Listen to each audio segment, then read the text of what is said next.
হ্যাঁ বোন। হাই, আমার নাম সারা।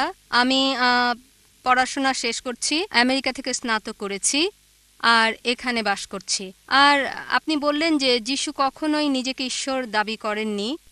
বাইবেল মতে রেভুলেশন অধ্যায় 1-এ বলেছেন, পুরো অধ্যায়টা পড়ছি না কারণ অনেক সময়ের দরকার, কিন্তু যিশু বলেছেন, আর তিনি বলেছেন, ভয় করো না, আমি প্রথম আর শেষ, আমি জীবন্ত একজন, আমি মৃত ছিলাম আর দেখো এখন জীবিত সর্বসময়ের জন্য, আমি জীবন মৃত্যু চাবি নিয়ে এসেছি। তিনি আরও বললেন, আমি আলফা এবং ওমেগা, যে আছে, যে ছিল, যার আছে সর্বশক্তি। এগুলো ঈশ্বরের নাম, ওল্ড এবং নিউ টেস্টামেন্টে আছে। আর আমি দেখেছি বলা হচ্ছে যিশু ঈশ্বরের ঔরসজাত পুত্র নয়, আধ্যাত্মিকভাবে ঈশ্বরের পুত্র। বোন প্রশ্ন করলেন, উদ্ধৃতি দিলেন রেভেলেশন অধ্যায় 1 অনুচ্ছেদটা বলেননি, প্রথম 20টি অনুচ্ছেদ নিয়ে আপনি বলছেন। আর আলফা এবং ওমেগা অনুচ্ছেদ 11 রেভেলেশন অধ্যায় 1 অনুচ্ছেদ 11, যেখানে যীশুখ্রিস্ট ভাই সাল্লাল্লাহু আলাইহি সাল্লাম বলেছেন আমি আলফা এবং ওমেগা।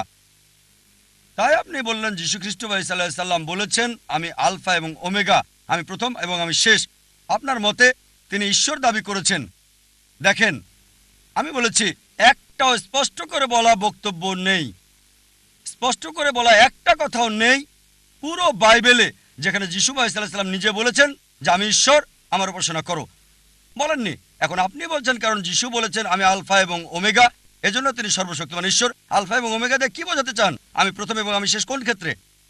আপনি কি বলতে চান যীশু খ্রিস্ট পৃথিবীতে প্রথম? না, তার জন্মের আগে তার মা পৃথিবীতে ছিলেন, অনেক নবী তার আগে এসেছেন, সুতরাং অবশ্যই তিনি প্রথম না, আবার শেষও না।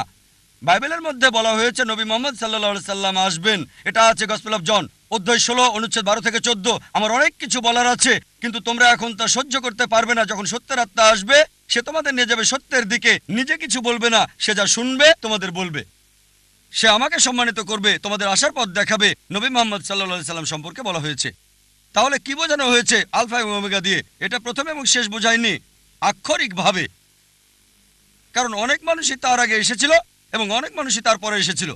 ঈশ্বরের বিধান মতে এটা দিয়ে কি বোঝানো হয়েছে? নবীগণ যাই বলেন ঈশ্বরের বিধান মতে সে প্রথম এবং শেষ। মুসা আলাইহিস সালামের সময়ে তিনি ছিলেন আলফা এবং ওমেগা। ঈশ্বরের বিধান এটাই ছিল নিয়ম, তিনি যা শিক্ষা দিতেন মানতে হতো। যীশুখ্রিস্টের সময়ে যীশুখ্রিস্ট সাল্লামের শিক্ষা ছিল আলফা এবং ওমেগা, সেটা মানা বাধ্যতামূলক ছিল। নবী মুহাম্মদ সাল্লাল্লাহু আলাইহি সাল্লামের সময় শিক্ষা ছিল আলফা এবং ওমেগা, এটা প্রথম এবং শেষ। এর মানে এই নয় তিনি ঈশ্বর দাবি করেছেন। এজন্য আমি বলেছি একটা স্পষ্ট কথাও নেই। যদি লিটারালি বলেন তিনি প্রথম এবং শেষ, আর যদি বাইবেল পড়েন বাইবেল এটা মানে না। অনেক মানুষের যীশুখ্রিস্ট সাল্লামের আগে এসেছিল, তার জন্ম হয়েছিল মায়ের পেটে, আর অনেক মানুষই তার পরে এসেছিল। এজন্য বোন আমি বলেছি স্পষ্ট করে বলা একটা কথা। আশা করি উত্তরটা পেয়েছেন। হ্যাঁ